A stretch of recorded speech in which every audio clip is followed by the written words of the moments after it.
This is episode 31 of Spiritual AF with Pixie Rose, the podcast for people going on their spiritual journey, knowing that we are spiritual beings having a human experience.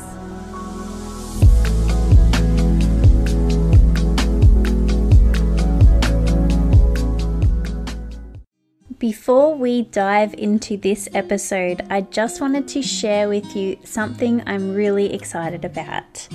Beauty by BB skincare range. I have been using this skincare range all week and have already noticed such a dramatic effect on my skin. So I've been using the beautiful cleansing water made with aloe vera and rose water on my skin twice a day when I wake up in the morning and before I go to bed in the evening, followed with either the AM serum, which is made with some beautiful orange blossom water, or the PM oil, which is made with a blend of moringa and pomegranate and grapeseed oils. There is also the hydrating facial mist, which is a blend of aloe vera, avocado oil and rose water, which you can spray throughout the day, as well as the pink face mask, which is a clay mask combined with almond oil and vitamin E, which you can use a couple of times a week. And my skin is just glowing. I love this skincare range so much. It is all vegan, all made from recycled materials and can be recycled. It is completely free from toxins and it works. It is so beautiful and I love my skin so much. I love not wearing makeup now. It is amazing. So if you're interested in trying out this beautiful range, Beauty by BB, check out my link in the show notes, and that's my own little shop. You can order this whole range for $250 Australian dollars and it will be posted directly to you, and I know you're going to love it. Today on the podcast, I have Diana back.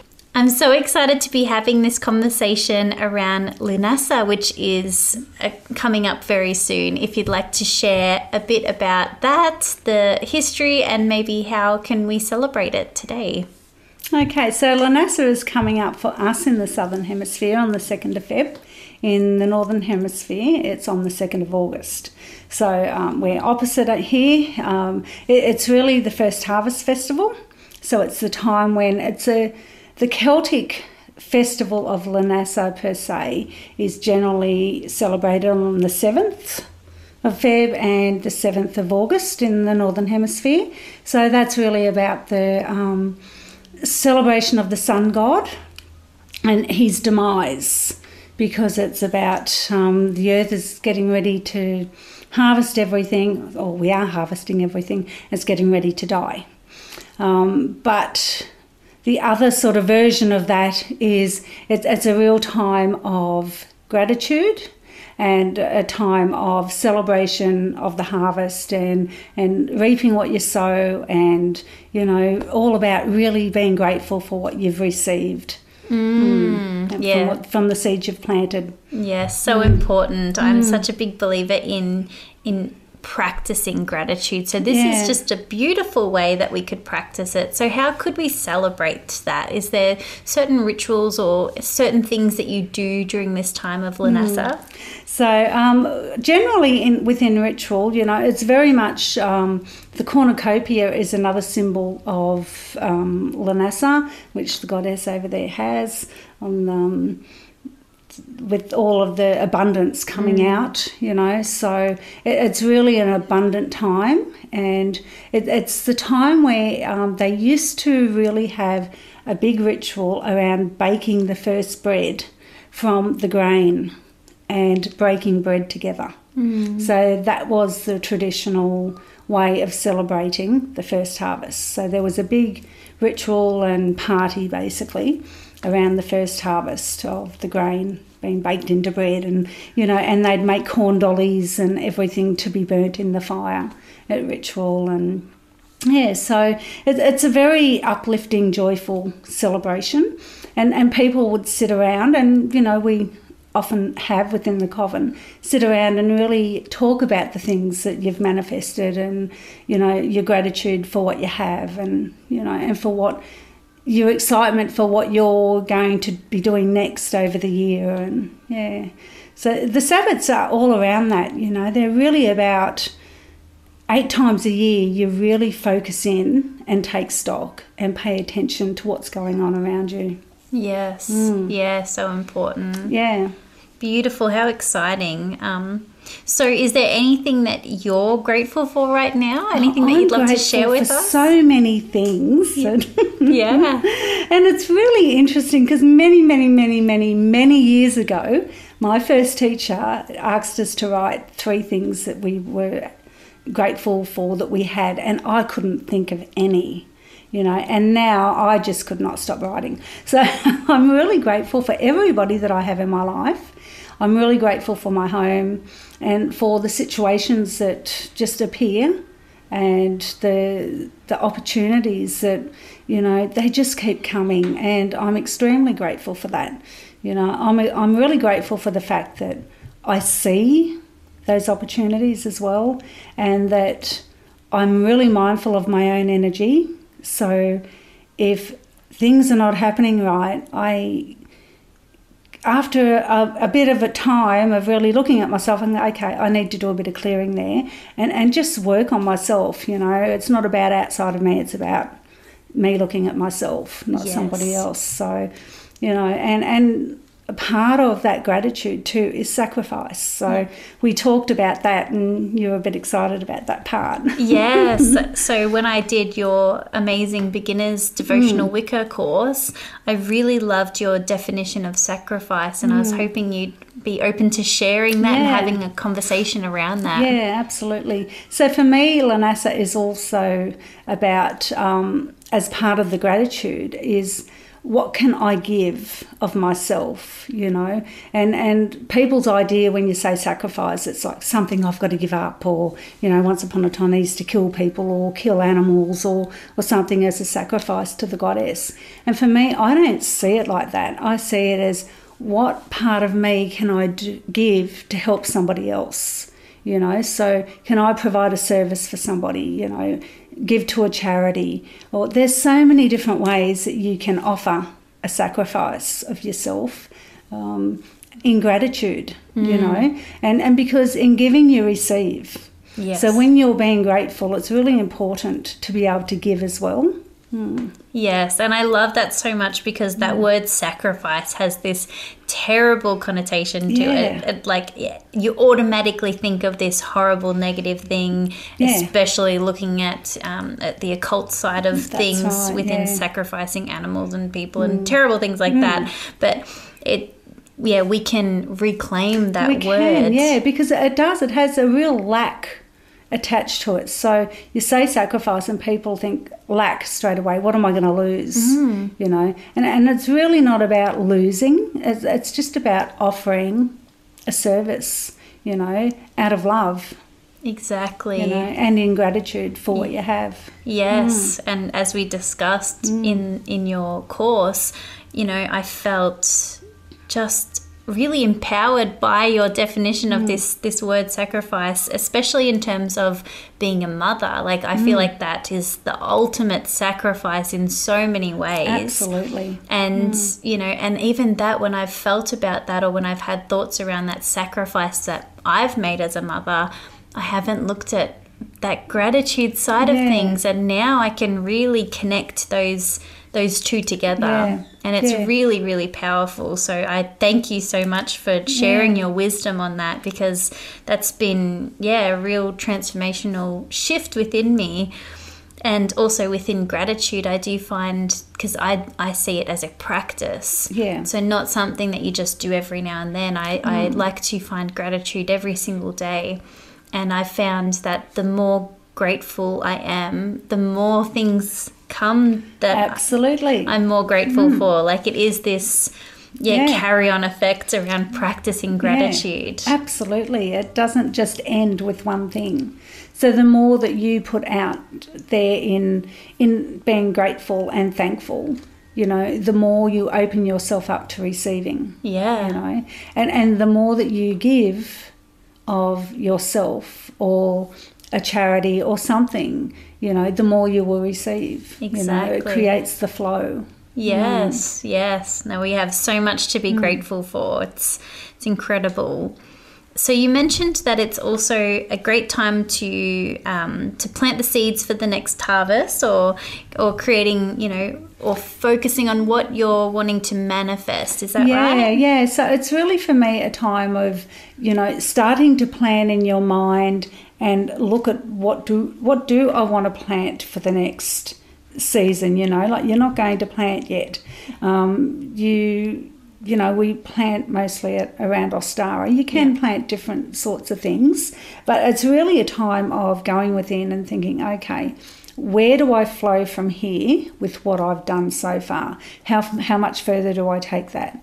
Do I need to change anything? You know, and so you're still working on what it is that you're working on, but you're just re-looking at it and relaunching whatever it is that you're doing in a different way, expanding, growing, maybe thinking, okay, that wasn't working out that way that I thought, I'll try a different way. So it's really about continuing that growth, because we have another 2 harvest festivals coming up. Okay. So this is the first of the 3. Yeah. Yeah, beautiful. So this is a great time to be consciously planning of what it is that you want to manifest, getting all your ducks in a row. Ducks in a row, yeah. So what would you like to share what you might be manifesting for this year? Well, for this year, I'm really manifesting and focusing on growing my business. So just starting to work for Goddess again. And I used to work for Goddess full-time. And then, you know, life has happened and different things have happened, and then I went back to full-time work. Well, now I'm back working for Goddess full-time. So it's really been, for me, I've been doing a lot of spell work around it, you know, which way, which direction, what she wants me to do, because I really want to focus in on what she wants me to do.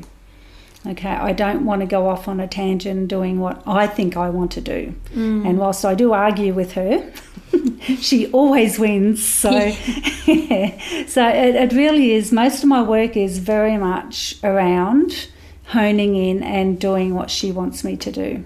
Yes. So every morning I don't always get down to temple, but I'm always in gratitude for her calling. You know, and that my hands will do her work, not my work. Yeah, beautiful. Yeah, I always want to manifest so much, and then I like to take a step back and just be grateful for what I've already got. Those two definitely go hand in hand as well. They do go hand in hand, and I think, you know, and you can never stop. You know, like you have to keep growing. So it's, you know, I know as a child, you know, and in some traditions you're taught that, you know, having too much is greedy, or, you know, you shouldn't ask for things and all of that. Well, that's just not the way of life. You know, life is about growth and it's about expansion. It's not about being in lack, you know. So it's really important to move out of that mindset and, you know, grow what you want. Yeah. You know, it's there. You just have to want it. Yeah, definitely. We are limitless beings. Absolutely. So I'd love your thoughts on, are there different types or categories of spells? Because I've always felt like most spells do feel like this ritual of manifesting. Well, they all are a ritual of manifesting, really. And there's many variations, you know, like it's just, there's witchcraft, there's Wicca, there's all sorts of different things. There's druids, shamans, and, you know, in the Catholic Church it's prayer, you know, and miracles. It's, you know, it's all the same. Yeah. It's about energy flows where focus goes. So if you focus on something purely enough, you can't not manifest it. Yeah. The problem is most people's brains are 90% focused on the negative talk in their own head. Exactly. And we've all been there. It's just a matter of learning little tricks to turn that negative talk into something more positive. Definitely. Yes, definitely. And again, that's gratitude. Yeah. Yeah, beautiful. So I know that you're getting very close to launching your year and a day course. So what are some things that people are going to get out of this course? Okay, well, it's pretty much walking the path as a witch, Wiccan, whatever you want to call yourself, because I don't care which way you go. It's really about walking the path for a year and a day, following these traditions or the tradition that calls to you. So within my course, it's not about, I call it Devotional Wicca, because I do incorporate devotion into it. That's extremely important to me, and it's extremely important to gratitude and manifesting. You need to be in a devotional state, and you need to be aware of your own energy and really work as an energy being to create anything, anything substantial. So it's very much about people connecting in with what feels right for them on their path and sharing that journey of just learning and expanding. And so you learn all about Wicca, you learn how to run rituals, how to work with the directions, with your energy. We do a lot of spell work, manifesting, all the Sabbats, so we will work closely in the Sabbats leading up and living within that wheel, really living within the wheel. Yeah, beautiful. It sounds amazing. And of course, I'm going to put all of your links up as well. So if anyone's interested in signing up for this course, they can probably go onto your website. Is that the best way? That's right, yeah. Yep, yeah. Very exciting. And do you have a date or anything, or people that they can look out for? Well, I'm thinking Samhain. Yep. So I've got a lot of writing to do before then to edit it all, but that's my hope, that it'll be Samhain, which is the end of April. Yeah, beautiful. Yeah, wonderful. How exciting. I know. Is there anything else you'd like to share today? Because I know that you've got a few different things going on with your work. You're working out of Dyology in Traralgon now as well, for anyone local listening to the podcast. Yes, I love working there, and Dye's just beautiful, So, I'm working there every second Thursday doing my intuitive healing, and I'm about to run first workshop from there, which we've had an overwhelming response for, which is really good. So that is really basically just working on the energy field and creating your protective circle, which you guys learnt in the beginners course. Yes. Yeah, but it's just sort of isolating that part out and doing it as two workshops. Great. Through Dyology, which is really cool. Oh, yeah. So, we're very excited about that. Yeah, definitely. I'll link Dyology's Facebook page as well for anybody who wants to follow on and check out different things that are popping up through Dyology as well then. That'd be fantastic. Thank you. Yeah, wonderful. Yeah. Well, thanks again for sharing your wisdom today. It's been wonderful. Thank you very much. It's lovely to be here. I hope you enjoyed this episode with Diana, talking all about the up-and-coming special day, Lughnasadh, and I'd love to do a series with Diana because she is just so full of wisdom, and every time we're able to get together, I swear I could just listen to her talk for hours. So I do hope that you enjoyed this quicker episode, and I hope that you enjoy your own Lughnasadh if you're in the Southern Hemisphere, and if you're in the Northern Hemisphere, I'd love to hear from you too. So if you haven't already, be sure to follow Spiritual AF, the podcast, on Instagram. Tag me in your posts. I'd love to see what you're doing for this special day. I'd love to hear what you're manifesting and what you're grateful for. Also, I know you're going to get a lot from Diana's course, so if you're interested in checking that one out as well, then check out Diana's website to see all the amazing things that she's doing locally as well as online. If you love this episode, remember to follow this podcast on whatever streaming site you're listening to us on. We're on all the major ones, so makes it a lot easier to find Spiritual AF and continue to listen every week, because we do release new episodes every Friday here, Melbourne, Australian time. And remember, even if your wings have been clipped off, they can always regrow.